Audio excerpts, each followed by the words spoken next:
பூஞ்சோலை மாணவர்கள் அனைவருக்கும் வணக்கம். இன்றைக்கி வெள்ளிக்கிழமை 8 ஆகஸ்ட் 2025 நியூஸ் பேப்பர் வந்து நம்ம பார்க்க போகிறோம்ப்பா.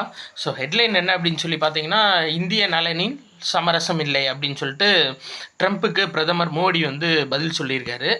என்ன பிரச்சனை அப்படின்னா, நம்ம எல்லாத்துக்குமே தெரியும் 50% வந்து வரி விதிச்சிருக்காரு. யாருன்னா ட்ரம்ப்பு இந்திய பொருட்கள் எல்லாத்துக்குமே வந்து 50% வரின்றது விதிச்சிருக்காரு. இதனால் பாதிக்கப்படக்கூடிய துறை எது எது அப்படின்னு சொல்லி பார்த்தீங்கன்னா, கடல்சார் பொருட்கள், ஜவுளி, தோல் உற்பத்தி அதாவது உள்ளிட்டவற்றின் ஏற்றுமதியில் பெரும் பாதிப்பை ஏற்படுத்தும் அப்படின்னு சொல்லியிருக்காங்கப்பா. ஆக்சுவலாக இவர் மேலும் என்ன சொல்கிறாரு அப்படின்னா, இவர் யாருன்னா ட்ரம்ப் இருக்கார்ல, அவர் வந்துட்டு இந்த பால் பொருட்கள் சார்ந்த அணுகலை வந்து விரிவாக்கணும் அப்படின்ற மாதிரி சொல்கிறாருப்பா. அதாவது இந்தியா வந்து ஒரு சில நேரம் இந்த பால் பொருள் ஏற்றுமதிக்கு வந்து பார்த்தீங்க அப்படின்னா விரிவான ஏற்றுமதி கொள்கை வந்து அவங்க கொடுக்கல. அதாவது வேணுன்ற அளவு ஏற்றுமதி பண்ணிக்கலாம் அப்படின்ற அளவு கொடுக்கல இந்தியா. மெயினாக என்ன சொல்கிறாங்க அப்படின்னா, நம்மளோட தேவை போக தான் பிற நாடுகளுக்கு ஏற்றுமதி, இது ஒரு விஷயம்.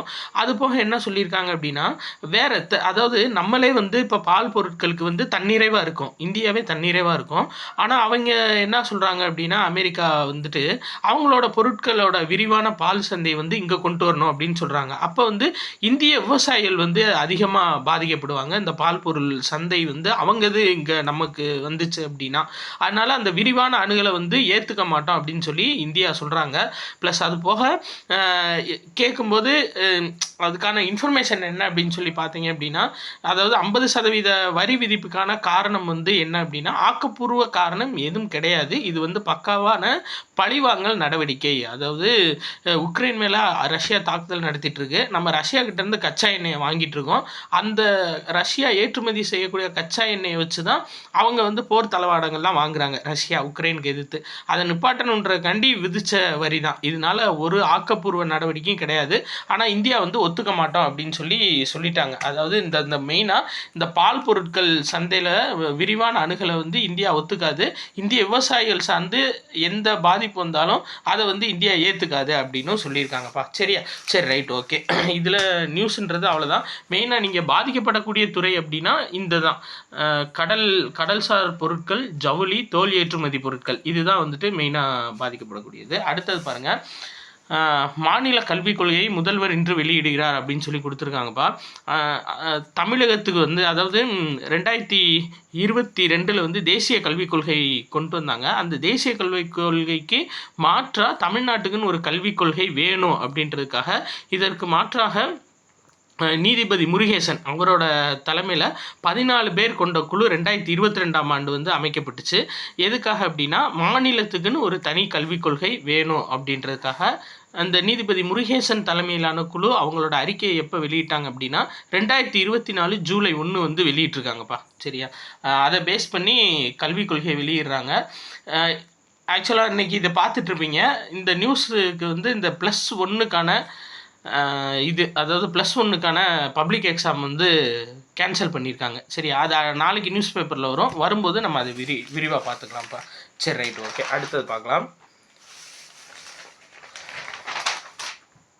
வேறு எக்ஸாம் பாயிண்ட் ஆஃப் வியூவில் அப்படின்னு எதுவும் இல்லை, இந்த சைடு எதுவும் இல்லை. இந்த இது முக்கியம். முதலமைச்சரின் தாயுமானவர் திட்டம். இந்த தாயுமானவர் திட்டம் எதுக்கு பேர் வச்சுருக்காங்க அப்படின்னா, வயது முதிர்ந்தோர் மாற்றுத்திறனாளிகளுக்கு வீடு தேடி ரேஷன் பொருட்கள் வழங்கும் திட்டத்துக்கு முதலமைச்சரின் தாயுமானவர் திட்டம் என பெயரிடப்பட்டுள்ளதுன்னு சொல்லி கொடுத்துருக்காங்க. ஆக்சுவலாக இந்த தாயுமானவர் திட்டம் அப்படின்றதோட பேசிக் கான்செப்ட் என்ன அப்படின்னு சொல்லி பார்த்தீங்கன்னா, இந்த தான்ப்பா, தனியாக வசிக்கும் முதியோர், ஆதரவற்றோர், பெற்றோரை இழந்த குழந்தைகள், மனநலம் பாதிக்கப்பட்டவர்கள், மாற்றுத்திறன் ஆகியோருக்கு அடிப்படை வசதிகளை உருவாக்கி தர்றது தான் இந்த தாயுமானவர் திட்டத்தோட அடிப்படை நோக்கம். ஸோ அதை பேஸ் பண்ணி தான் என்ன சொல்லியிருக்காங்க அப்படின்னா, வீடு தேடி ரேஷன் பொருட்கள் ஆகஸ்ட் 12 வீடு தேடி ரேஷன் பொருட்கள் வந்து கொடுக்க போகிறோம். அந்த ரேஷன் பொருட்களுக்கு பேர் தாயுமானவர் திட்டம் அப்படின்னு சொல்லி வச்சுருக்கோன்னு சொல்லியிருக்காங்க. ஸோ அது ரெண்டுமே நீங்கள் ஞாபகம் வச்சுக்கோங்க. இருந்தாலும் நம்மளுக்கு குரூப் 2ல் கேட்கும்போது எதற்காக முதலமைச்சரை தாயுமானவர் என்று அழைக்கின்றனர் மக்கள் அப்படின்னு சொல்லிட்டு காலை உணவு திட்டம்னு கொடுத்துருந்தாங்க. அது வேறு கொஸ்டின். நம்மளுக்கு தாயுமானவர் திட்டம் அப்படின்னா என்னென்னா, இவங்க ஃபுல்லாக தனியாக வசிக்கும் பெற்றோர், முதியோர், ஆதரவற்ற குழந்தைகள், மாற்றுத்திறனாளிகளுக்கு அடிப்படை தேவைகளை வழங்கக்கூடியது. அதுதான் வந்து இந்த தாய்மானவர் திட்டம். சரியாப்பா? இது எப்போ கிடைக்கும்? இந்த ரேஷன் பொருட்கள் வந்து இவங்க எல்லாத்துக்கும், அதாவது வயது முதிர்ந்தவங்களுக்கு இவங்க எல்லாத்துக்கும் ரேஷன் பொருட்கள் எப்போ கிடைக்கும் அப்படின்னா ஒவ்வொரு மாதமும் 2வது சனி மற்றும் ஞாயிற்றுக்கிழமையில். சரியாப்பா, ஒவ்வொரு மாதமும் 2வது சனி மற்றும் ஞாயிற்றுக்கிழமையில் இந்த திட்டம் வந்து செயல்படுத்தப்படும் அப்படின்னு சொல்லியிருக்காங்க. சரி, ரைட்டுப்பா. அடுத்து பாருங்கள், இந்தது அட்டல் நிலத்தடி நீர் திட்டம்ப்பா.